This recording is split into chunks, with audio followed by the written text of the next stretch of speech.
Hey Stephen, Coach Brandon here, and today we'll go ahead and go over a few of the videos that you sent, starting off with a bench press. So let's go ahead and check those out.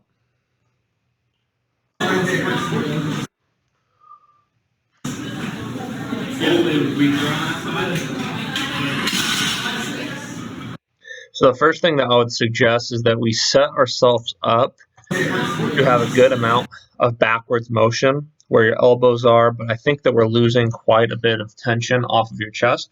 We're going down nice, controlled, have a nice elbow tuck, and then we seem to lose tension, try to explode off our chest. What ends up happening is our elbows flare out quite a bit. Yeah, leg drive isn't quite optimal. So what I want to do is encourage you to have the same exact elbow position that you started off the chest with as you press off the chest. So instead of going here, going a little too far down, and exploding up by flaring your elbows, let's go ahead and keep that same elbow position to encourage a better press and a little bit of backwards motion at the end. And when it comes to leg drive, I'm going to send you some good content on that, but I want to kind of reframe the way you think of leg drive. You do, as well as a lot of individuals, think of it as a huge burst of power and force off the ground when the bench is on your chest. We have to understand that one of the biggest things that helps with is stability and, of course, power transfer, but leg drive happens throughout the bench press, not just as one big burst off of your chest. So let's go ahead and get our feet as far under us as possible while still maintaining the ability to keep them flat to the floor so they do more for us throughout the press. And let's go ahead and turn on your leg drive throughout rather than trying to burst off your chest. Because again, that ends up with a faulty movement pattern on top of that. It's not going to get us a ton, or not going to get us anywhere considering our glutes have to stay on the bench in a powerlifting meet. So I want to implore you to kind of change up your viewpoint of the leg drive, and then also very much encourage you to just have the same exact position you entered your chest with on the way up. Again, continue with that elbow tuck and don't let those bad boys flare out as we press up. And of course, get a little bit of backwards motion towards the end. So that's kind of the biggest things I noticed with that guy there. Looking at the next video here.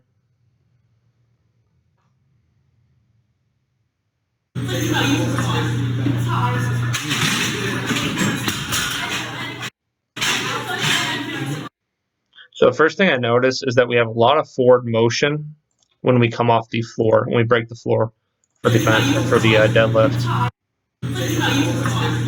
So you'll notice that when we go from here, and then the first thing that happens, your chest comes forward, right there.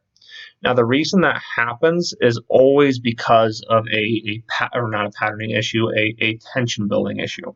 Anytime you see individuals who have a huge forward motion from the start, first off, it indicates that we're not being as efficient as we could be with the movements, and we're going to have a lot of wasted energy. It's really hard to get jerked forward and then to slowly drive back. It decreases how much load we can handle on top of that. It's exhausting to get out of a position like that.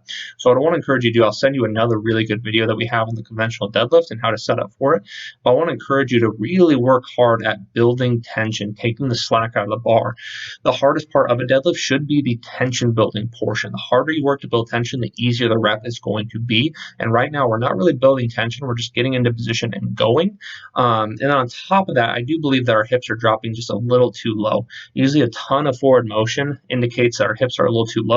So if they're a little too low, the first thing to rise, that pushes the chest forward, and then it's just a grind from there while you're not in such an optimal position. So the biggest thing that's going to actually solve that, though, is going to be getting better at building tension, which we got some good content for that. So I'll go ahead and send that to you, and it should help significantly.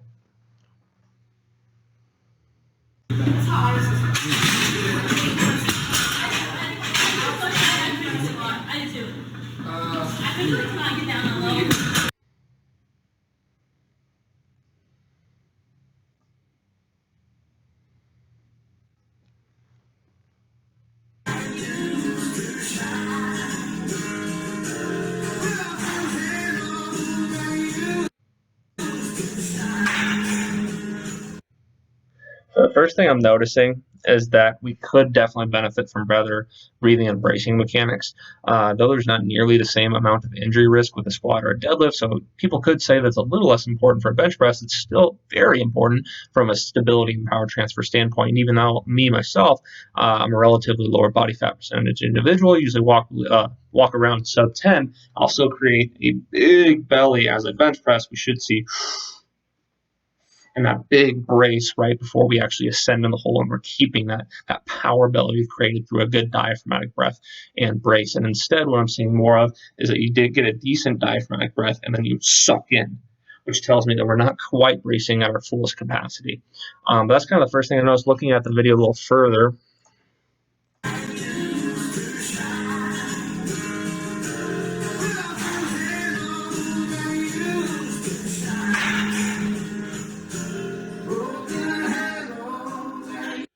Yeah, I would say the biggest things with the bench press that we can really improve on is, first and foremost, let's just reframe how we see leg drive, get those bad boys far under us as possible, and have it turned on throughout the bench press rather than just off the chest as a big jolt of energy. So oftentimes it does more harm than good. So that's the first thing. Second thing is going to be breathing and bracing. We have to inflate that diaphragm, brace real hard, and keep it throughout the bench press to have maximal stability and power transfer. And lastly, I really want to encourage you to come down nice and slow, and then once we touch off the chest, if this is my elbow position off my chest, it should be then my elbow position as I press off. The second I go from here to here, I'm going to lose a lot of the optimal mechanics that I built for myself by keeping tension, staying under control in the eccentric. So just really working on keeping tension off of your chest. And instead of big bursts of energy that throws us out of position, let's just go ahead and make sure we're keeping the same positions, and obviously learn how to grind weight out a little bit better through creating a better base and things of that nature. And bracing is definitely going to help with that as well. So I'll send you a lot of good content on that for you to look over. They'll be extremely beneficial in the meet you have in a few weeks. So go ahead and check that out.